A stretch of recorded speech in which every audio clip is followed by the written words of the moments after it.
There's something that I learned, which I think is very good in terms of how to create different kinds of people and making them responsible to be leaders in any situation they find themselves in. That's what I was going to say. And one of the questions that was asked was, how does peer-to-peer leadership and teamwork shape workplace culture? A workplace culture, a strong workplace culture is not only built by managers, it's built by everybody, down to the security guard outside. It's something that through daily interactions, support, being there for one another, leadership is demonstrated in different areas. It's like, okay, you're guarding this place. How do you guard it with all of you and with excellence? And then that goes all the way up, or we start from the up and that comes all the way down. So from the way you dress, from the way you speak, we all influence each other to want to be the best versions of ourselves. I promise you, if we had great leaders in organizations that understood the importance or even understands the importance of being a great leader and leading by example, you'll find so many people succeed in the workplace because everybody wants to do well. Everybody is going to be looking forward to wanting to do well just because you have a fantastic, phenomenal visionary who understands the importance of everybody to feel seen, heard, and valued, where they feel like they can boldly speak, they can raise up their hand, no matter what position they are, and the MD, CEO, or the board of directors can listen to that person and say, yes, you've got the floor now, we're ready to hear what you've got to say. Imagine how that place is going to be, where everybody felt comfortable, or everybody feels comfortable with sharing their ideas. They understand that it might not be taken, but they know that they have the permission and the right. They're not going to be shouted at. They're not going to be ridiculed. They're not going to be insulted. They're not going to be booed or laughed at. Because when we were children, the people that I've spoken to as a counselor and a therapist that have issues with talking publicly, as children, they tried to do it at some point in their lives and they were booed, and they were bullied, and they were shut down. So some of them said, as children, I will never do this kind of thing again, where somebody will make me feel small. And so we carry that into adulthood, thinking, oh, if I say something and somebody laughs at me, what happens? You go back to that memory of how you were booed in school by your classmates, or booed at home by your siblings, or booed at home by your house girl or house boy, your parents, and you just say to yourself, shut down. Next time they ask you, what do you think? You say you don't think anything. And that has happened to me a couple of times. Because you remember, it becomes a trigger for you.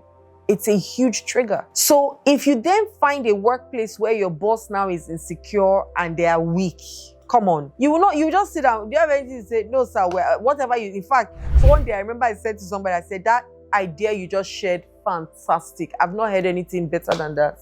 And it was a lie, because what he said was complete bollocks. But because he liked to hear the sound of his voice and he didn't want anybody to counter anything that he said, it had to be his decisions all the time, how he wanted it. And he got into so much trouble by doing that. All of us just thought, you know what, do you, sir? Whatever you say, just go ahead. If he says we're going to do, you're right. Let's go and do it.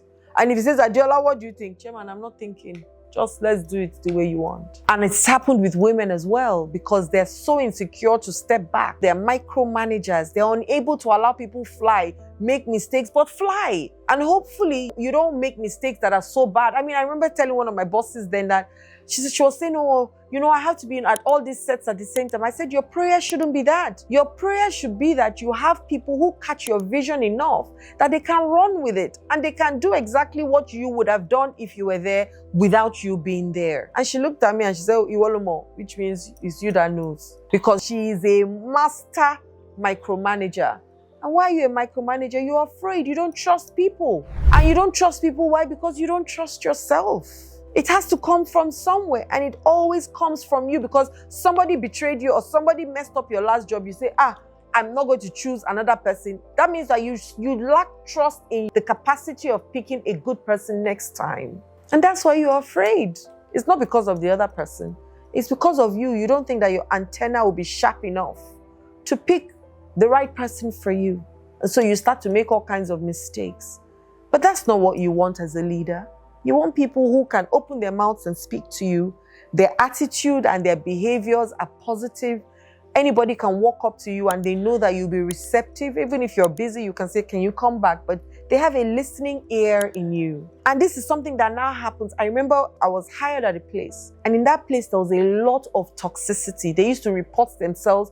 They would go and meet the boss and go and tell him all kinds of things about the next person, and he would enjoy it. He would call. And then I saw that he liked and he danced in such filth. I think if nothing at all, I've told people how you cannot get me to do such nonsense. It's too beneath me. Too beneath me. And it's too energy sapping. I refuse to give my energy to such nonsense. So what did I do? I created a system whereby when people come to meet me to complain to me about someone else, I don't take it. I'll tell them, I'm sorry, go and call the person, let's sit down and have a conversation.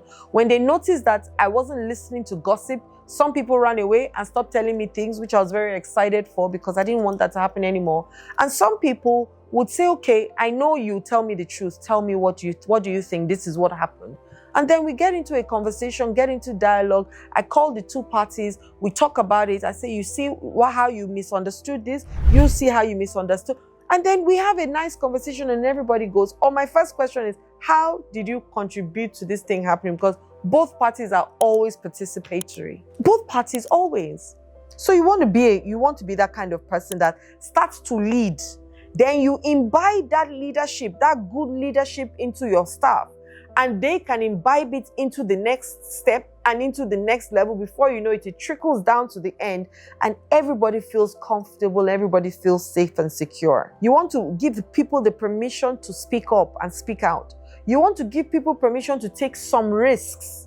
You want to give them permission to do some certain things, take action in certain things. Of course, you want to limit the damage, but you have to give them permission to because that's how you build people. Give them permission to handle certain situations because you cannot be everywhere at the same time. In fact, if you're a micromanager, it's because there's a void in you that needs to be covered, and your needing to be everywhere makes you feel relevant and important. And that's not a strength, that's a weakness. And you need to go and seek therapy and find out what you need this path of life for and what it is costing you. Because micromanagers are not actually happy people.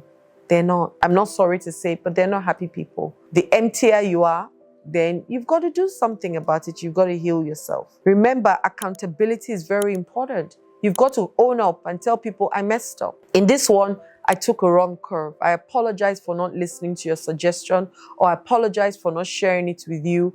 I will do better next time. Imagine you tell your staff that, or your colleagues, they come to meet you and they complain and you say, I apologize for making you feel small. I apologize for talking about you in a particular way. This one, I messed up big time and I'm sorry about it. And I promise you, I will avoid certain kinds of conversations next time because I've learned that it hurt you. And if it hurt you, it could hurt anybody else.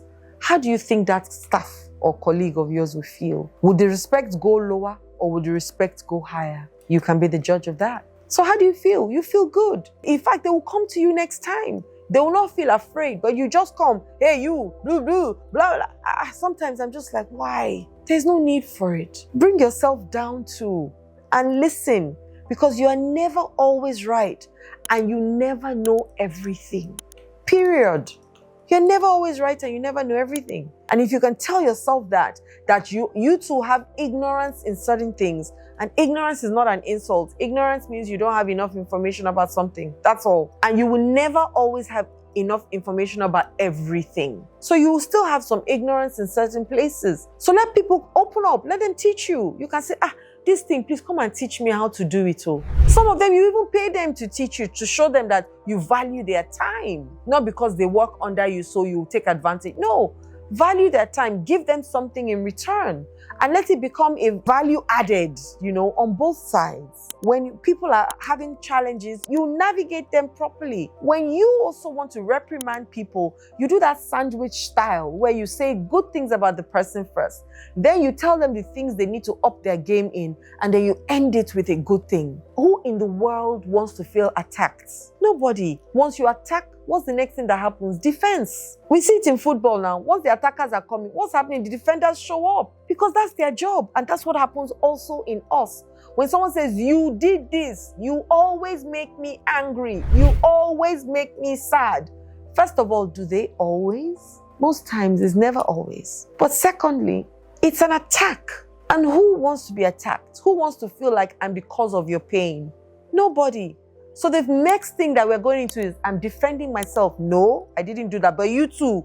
And then you now start to see that blame game. But you too, but you too, but you too, but you too. Where do we end? We don't resolve the challenge. We leave there feeling even worse off, and we hate each other now. So a leader understands that they listen and they can be accountable. A leader can also say, look, I am weak.